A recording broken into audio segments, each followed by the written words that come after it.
here's a video review for Transformers Robots in Disguise Warrior Class Fracture. Now this is the first individual deluxe class Warrior class figure that he's gotten. He has gotten a one-step figure, which I haven't picked up, and he did get this little deployers version, much like Drift did last year. Well, you can see on the deployers version, he's more of a hover cycle, which is how I remember him. He does have some wheels to roll, but he's designed as more of like a kind of a hovercraft, which is how I remember him appearing on the show, with not quite as large of a sidecar. Whereas here, he's very much a two-wheeled motorcycle.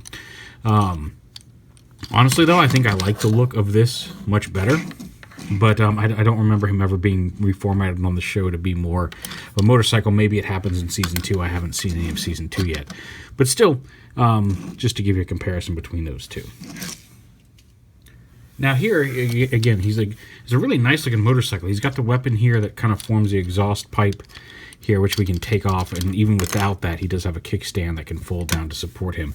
But kind of a nice motorcycle mold. A little fat back here, but even then, it doesn't look overly ridiculous. It looks like a nice kind of streamlined vehicle, especially for a vehicle that's probably not going to have a rider. Obviously, you'd have to really straddle it for somebody to sit on this type of motorcycle. But it's a really nice looking, good shades of purple, nice looking vehicle. If you're really good about it, you can kind of get it to balance, but it's really not worth it. Just use the kickstand. The weapon itself expands into kind of a beat stick truncheon. It does have an opening here, no missile, so maybe it shoots something. I guess you could hold it have him hold it like this as a rifle. You could also use it as a beat stick. These have become popular lately. These little truncheon type weapons. Looks like War Machine in Civil War has something similar. At least the Hot Toys comes with something similar to this, maybe without this handle, but like this kind of sticky thing. But anyway, onto the figure itself. You flip up the kickstand and to transform him. Now the arms come out. There's a little circle there where the hand attaches, but it also serves as a clipping point for a little tab on each underside of this. So when you're pushing it all together, going back to vehicle mode, make sure to kind of get the arm underneath the little. You'll see a little tab. It sticks down. It just clips on and holds that arm in place. So you can lift this up. And you'll see what I'm talking about there. There's a little tab that extends off of there. It just kind of fits in the groove of where this arm goes. We unpeg the legs. They peg on back here. These little peg holes in the feet peg onto these two tabs here on the back. We'll just bring those down and around. That'll actually make it easier to get the arms out. And then flip the hands out of the arm. And then pull the shoulders apart, down and out like that. And the arms all the way around. Then this whole assembly rotates up and around. You can see there's his head. This part folds down, clicks onto the back. You turn the wheel sideways so this tab is facing up. And then right here at this hinge, you fold this up, and this tab is going to peg into this peg hole right here on his back. Just like that. Bring his arms down and around. Split his legs.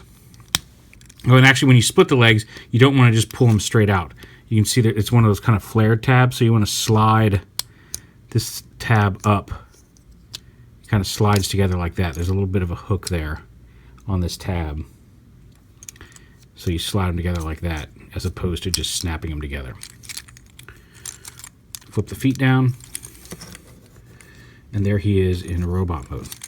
And a really nice design. I kind of feel like we're at the point of like early Prime toys, where yes, their budget has been cut, or they've got to work with simpler designs. And the design, now that they've had some time to work with it, the designers are really starting to get creative and do some really neat stuff.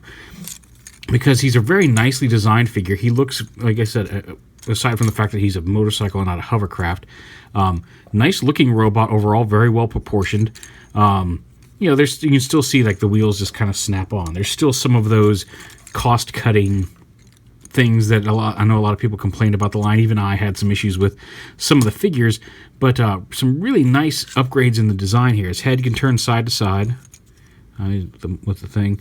His arms can go up and down there. He's got swivels at the shoulder, as well as in and out here. He's got a bicep swivel. hinged elbow. The wrist can kind of move a little bit, although that's mostly for transformation. Ball joint hips, thigh swivel, hinge knees, and then the feet can actually rotate forward and back, so you can get some decent supported poses with these big feet down here.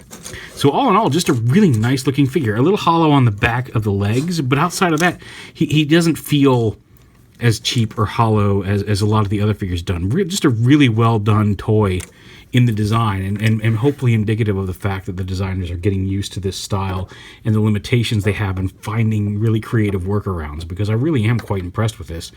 When I opened it out of the package and picked him up. Like I said, he's got this weapon, which he can hold right here from the post that plugs it in as an exhaust pipe. If you want to use it as a rifle, he can also plug it in to his hand like this, if you want to use it as more of a truncheon type weapon. Quick size comparisons and comparisons to other figures. Here he is with his previous deployer figure.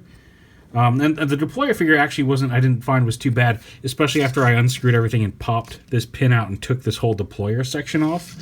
But I put it back on to do the actual comparison of the figures.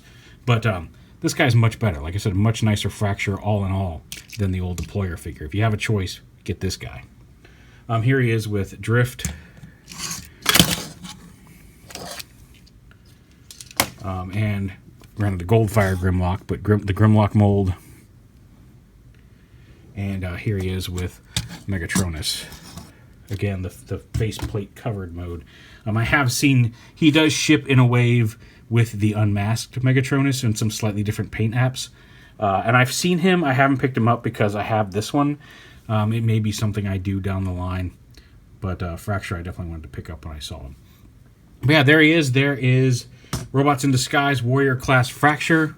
One of the figures in the line that I feel is definitely worth picking up. He's a really solid Transformer, fun, very cool alt mode, very nice looking robot mode.